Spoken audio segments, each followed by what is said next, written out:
Hi, I'm retired NYPD Detective Vic Ferrari, and welcome to NYPD Through the Looking Glass podcast, where you'll get unique insight into the New York City Police Department. Before we get started, I encourage you to check out my Amazon author page, where you'll find my series of behind-the-scenes NYPD books. They're $10 paperback or $2.99 ebook download, including my latest NYPD Presumption and Dysfunction. Today's guest is also retired from law enforcement and the author of a great book, The Good Collar, a Michael Quinn vigilante justice thriller book. I'd like to welcome retired Milwaukee Police Sergeant Patrick O'Donnell. Vic, thank you so much for having me on your show, and I'd love to plug your books because I've read every one of them, and I absolutely love them. I always get a chuckle. I love to see somebody that was on the job and has that authenticity in their writing. It's to sit back and I laugh. I mean, those are great stories, and the world needs that right now. So keep doing it, buddy. It's good. I appreciate it. What you see is what you get. So Patrick, tell us about the Milwaukee Police Department and yourself, how you got into police work. It was kind of odd how it worked. I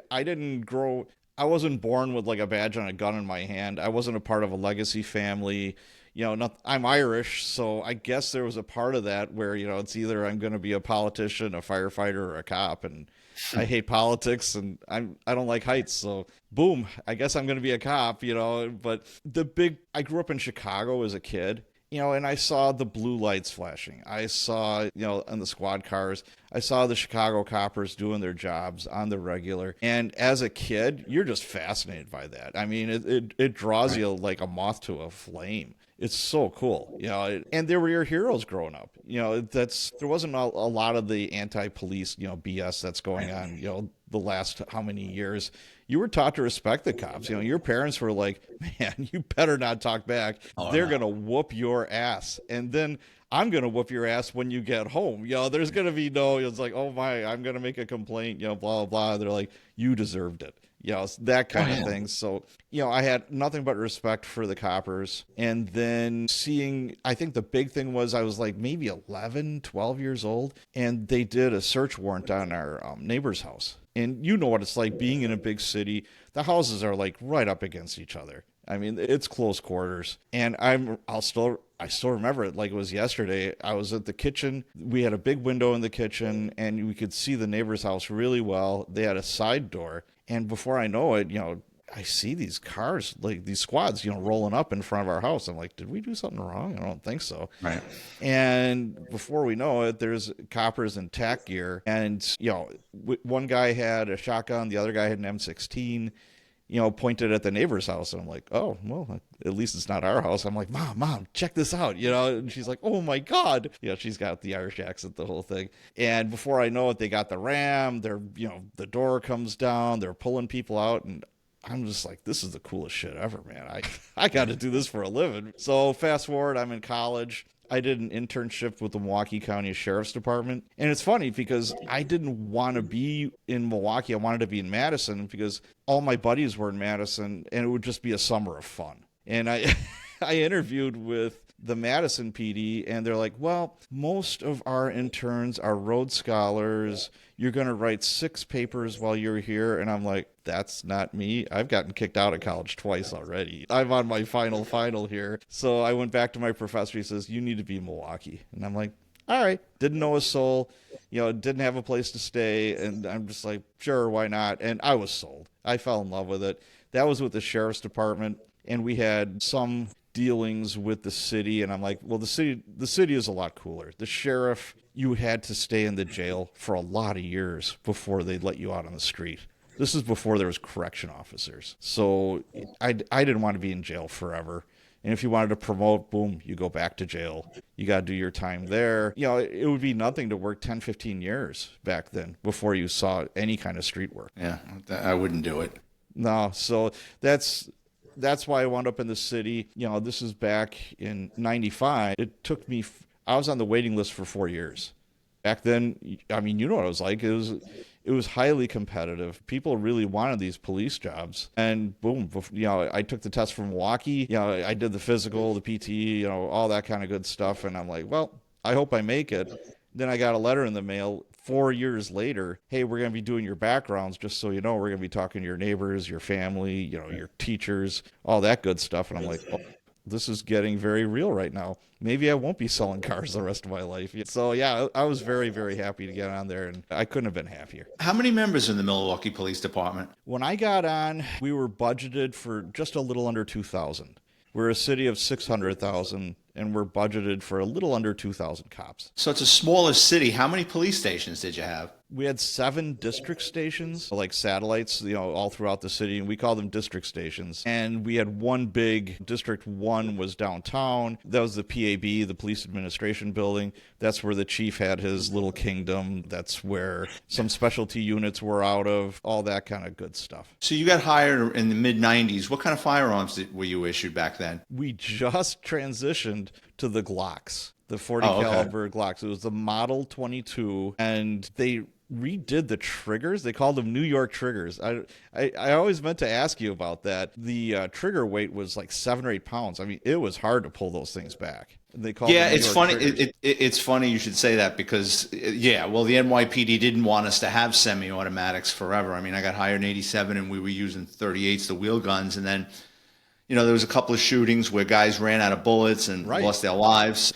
Ultimately, the union pressured the city and we went to the 9mm. After I retired, I was at the range and I was having problems with my Glock, and I brought it, to the gunsmith. And this is just my opinion on my dealing with gunsmiths with the NYPD and private ranges. They tend to be very antisocial. They like to be locked in that room.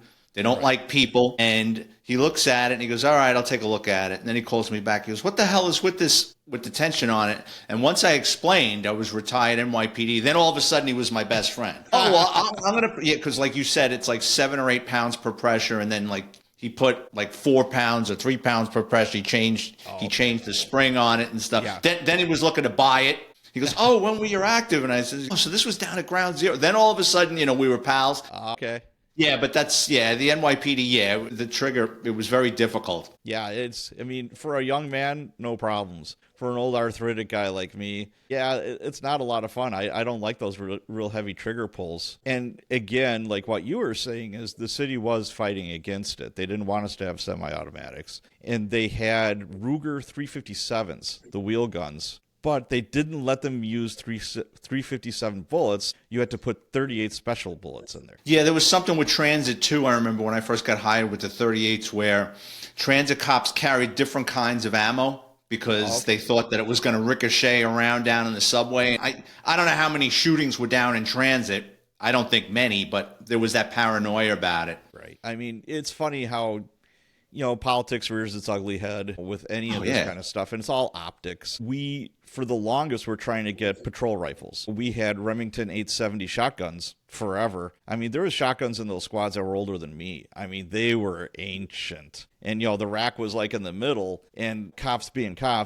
doing stupid stuff. They're using it as an ashtray. They're using it as a garbage dump, down the barrel of like, really? I always check mine religiously before I started a shift. And I'm just like, come on, guys, we got to do better than this. This might save your life one day. It's a great weapon, but there's instances where it's not a great weapon. And having a patrol rifle was very, very smart. The more progressive departments that were high speed with their training and all that, they went to those rifles, and there was a big push. I think it was, our union was like, no, these guys need to be equipped. And it was especially after that Hollywood robbery with those guys with the AK-47s. They filed them down, made them fully automatic. They're Kevlar'd from head to toe. You have these LAPD coppers shooting with their pea shooters, their Berettas, and it's having zero effect on these guys. So that opened up a lot of eyes. So we had a really good range master. He wasn't just really good with guns and training and all that.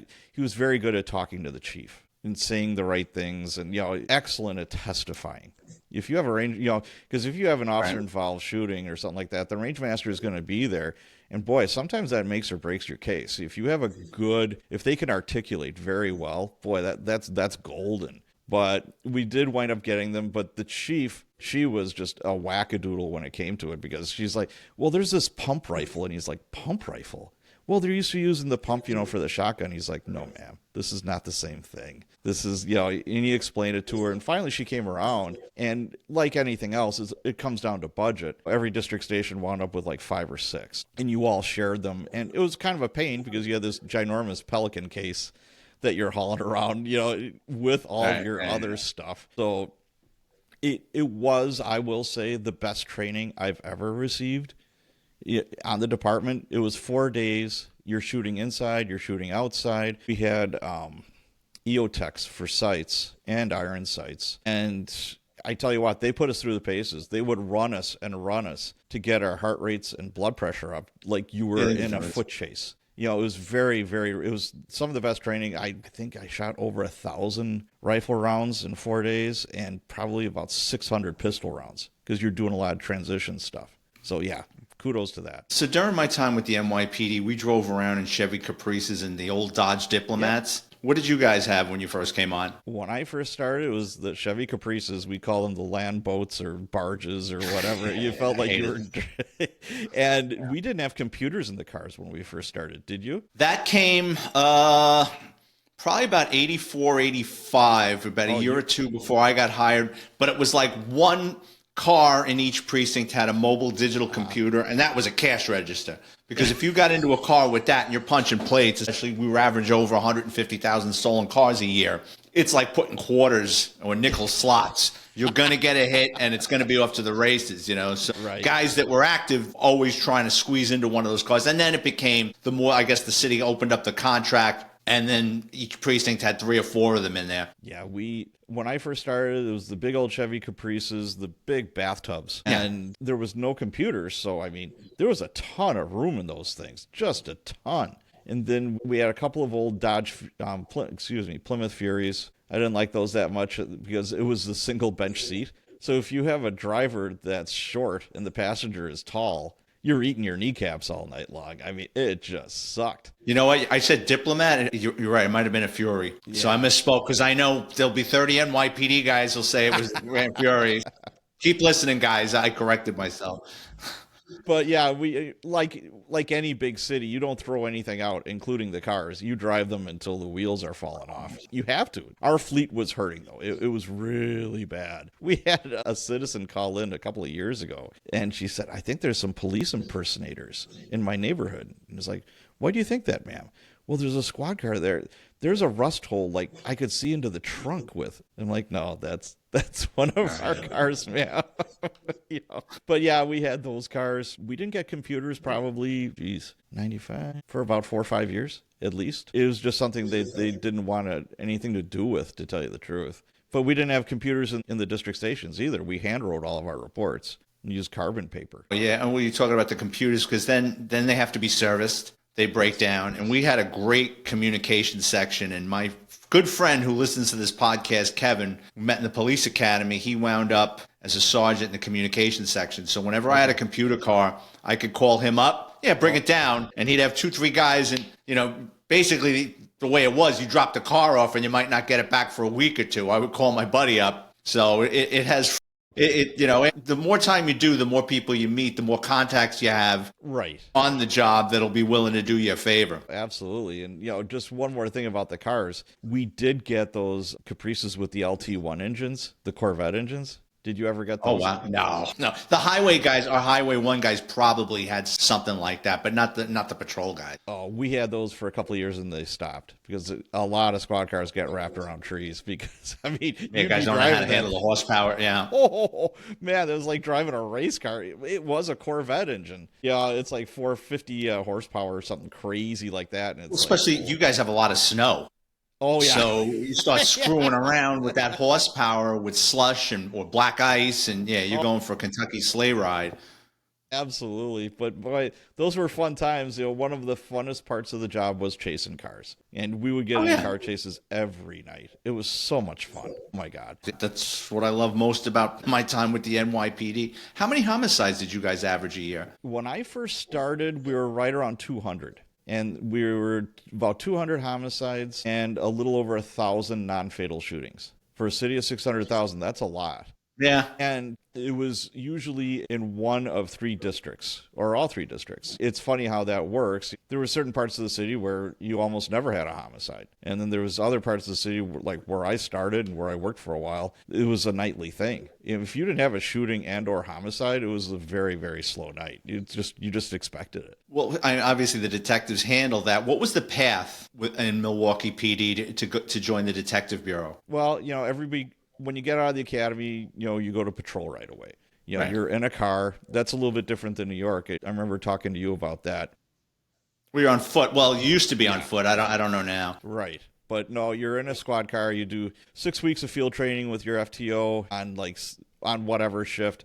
Then the next 6 weeks, you'd have a different FTO and a different shift. They want to give you a different flavor of whatever. And the sergeant doesn't want anything to do with you. It's funny. You're talking about, FTO sergeants. They're pretty involved with the recruits when they come out of the academy. Whereas in Milwaukee, I mean, there are FTO sergeants and they're there to supervise the FTOs for the most part. I did it for a little while and I absolutely hated it. But all it is just a mountain of paperwork that really doesn't amount to much. When you would have a deficient recruit, I only did this like maybe 2 or 3 times in my career. It's like either as an FTO, because I was an FTO, I was voluntold to be an FTO. It's like, hey, guess where you're going next week? I'm like, come on. And it's like, all right, fine. And I had just had some serious blockheads for recruits or just superstars. Amazingly good. And I'm like, all right, well, whatever. But you would write somebody up. It's like, hey, this person's deficient. They're not responding to training. We've tried all kinds of stuff. They are a danger to themselves and others. So, of course, if it's politically unsound, they'll completely ignore you and do nothing and just let the badness just continue. And that's what I ran into. That's with any job, I guess. But with government work, it's even worse. Yeah, but how did you become a detective? Oh, I'm sorry. Yeah. So, I went off on a tangent, didn't I? Anyways, so how you become a detective, you do your field training. You get about 3 or 4 years under your belt in patrol. You're taking radio calls and doing like proactive work. And you kind of make a decision at that juncture. And it's like, okay, do I want to be in investigations, and that's detectives, or do I want to just stay in patrol and maybe go to a specialty unit like the motorcycles or the tax squad, or just stay, taking hitches, taking assignments. That's where the bulk of cops in their careers is taking assignments. That's their job. Or I go into supervision. So the way that works then is, okay, I want to be a detective. So you wait for the next test to come along. You take a written test, and then depending on how you scored, you're put on a waiting list. Well, let me back up a little bit. So you take a written test, and if you pass the written test, then you go to an oral board. You're going to go before an oral board, and they're going to ask you detective-y kind of questions, and they usually promote in bulk, like 4 or 5 detectives, sometimes like 10. At a time. And, usually like promotion day, you might have like 4 or 5 detectives, a couple sergeants, maybe a lieutenant and a captain. They do them all in the same ceremony. And it goes by rank. So obviously if I'm getting promoted to captain, I get promoted first, et cetera, et cetera. So you become a detective, you go to new detective school, which is like 3 weeks long. And then when you're done with new detective school, you go to the detective bureau. Usually they will assign you to property crimes, financial crimes. You're not going to be out there solving homicides as a new detective. Right. No, they're not going to throw you that initially. So what happens is you work your cases, you develop a reputation. The bosses are noticing how you work. And depending on what kind of detective you are, they might squeeze you into, like, say, robbery. Robbery is a great gig because we get federal money for that. You get good cars. That's a very good gig. Homicide is its own beast altogether. That's kind of like the elite of the elite, or at least it used to be. I saw a decline for all kinds of reasons. It used to be like that was the place to go to because they had their own section. The Detective Bureau was in the PAB, the Police Administration Building. They had their own floor. But Homicide had their own offices that nobody could go into unless you were from Homicide. It was completely sequestered. So that was very, very high speed. They didn't get paid any extra, but they got a ton of overtime. Sure. Depending on what you want out of life, I guess is, what you do is if you're married and have kids, it's really tough because they're not going to see you. And a lot of homicide detectives stayed on night shifts so they could get the overtime for court, because you got time and a half going to court. Patrick, what got you into writing after your career was over? You know what? It was kind of by accident. Before I was a police officer, I sold cars for 4 years. And what happened was I would help, friends and family buy cars through the years. Because, I used to be on the other side of the desk. This is before a lot of the internet stuff was out there. And it was, people enjoy going to the car dealership about as much as the dentist or public speaking. It's a very anxiety-ridden, process. Right. And if you could have a friend, sometimes it was just a phone call and say, hey, Pat, this is what he's saying. Do you think he's telling the truth? Blah, blah, blah. I'm like, here, try this, try that, And finally, somebody, I forget who it was like, you should really write a book about that, about how to buy a car. I'm like, okay, I'm not an author. What the hell do I know? I've written a ton of police reports in my lifetime, but, okay, I'll give it a whirl. So I wrote a manuscript. It wasn't very long. And I put it under a pen name because I would have to have this approved by the department. And I'm like, I'm not going to do that, because it would take them forever, and they're going to say no because they don't understand it. So forget that noise. So I wrote a book. It was called I Never Wore Plaid: Insider Secrets on How to Buy a Car, or How to Buy a Car Without Being Taken for a Ride. And it was a glorified PDF.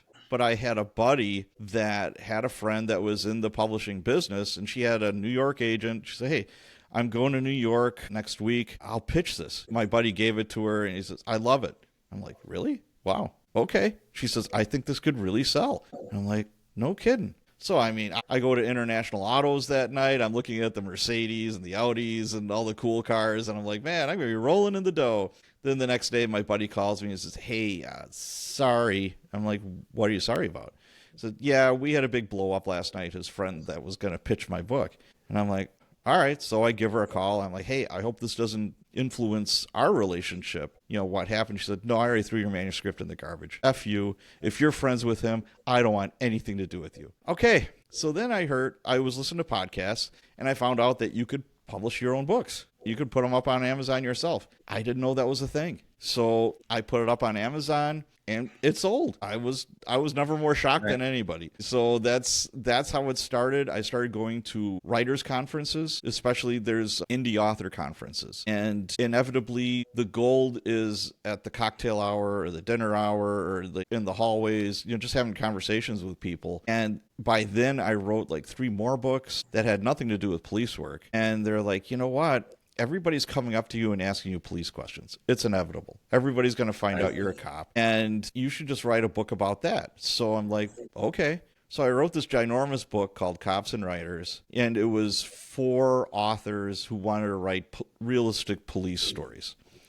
And one of my buddies is like, that's way too big. Cut it in half. You'll make double the money. And I'm like, oh, I like double the money. So I cut it in half, and I started a Facebook group, Cops and Writers. And it was me, my editor, and a couple of friends. Now there's 75, almost 7,600 people in there now. And then I started the podcast, and that was to promote the books. And the podcast grew legs, Cops and Writers podcast. So then, because of the podcast, I got a book deal with a publisher. I let that play out.